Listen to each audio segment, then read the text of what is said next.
ആര്യ എന്ന സംവിധാനത്തിലേക്ക് ലക്ഷങ്ങൾ പിരിക്കാൻ വേണ്ടി നെട്ടോട്ടമോടിയ എന്റെ പ്രിയപ്പെട്ട പ്രവർത്തകന്മാരെ, നമ്മൾ മരിച്ചുപോയി ഖബറിന്റെ ഉള്ളിൽ കിടക്കുമ്പോൾ തിരുവനന്തപുരത്ത് RCCയുടെ തൊട്ടടുത്തുള്ള സഹജാരി സെന്ററിൽ ക്യാൻസർ രോഗം വന്നിട്ട് വേദനിച്ചുകൊണ്ട് കുറച്ചു നേരം വിശ്രമിക്കാൻ വേണ്ടി വന്ന പ്രിയപ്പെട്ട രോഗിയായ സഹോദരനോ സഹോദരിയോ ഉമ്മയോ ഉപ്പയോ കുട്ടിയോ അവിടുന്ന് ഇങ്ങനെ പടച്ചോനെ കെട്ടുമുട്ടിടുന്നിട്ട് ഇങ്ങനെ സംവിധാനം ഉണ്ടാക്കാൻ വേണ്ടി സഹായിച്ചവരനെ അവർക്ക് ഖൈർ നൽകണേ, റാഹത്ത് നൽകണേ എന്നെങ്കിലും നമ്മളൊക്കെ മരണപ്പെടുമെന്ന് ഉറപ്പാണ്.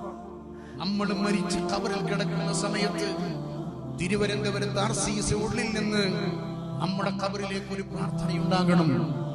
കോഴിക്കോട്ട് മെഡിക്കൽ കോളേജ് തൊട്ടടുത്ത് നമ്മൾ നിർമ്മിക്കാൻ പോകുന്ന സഹചാരി സെന്ററിൽ കിടക്കുന്ന രോഗി നമുക്ക് അവിടുന്ന് ഒരു ദുആ നടത്തണം. അതാണ് നമ്മുടെ പ്രതീക്ഷ.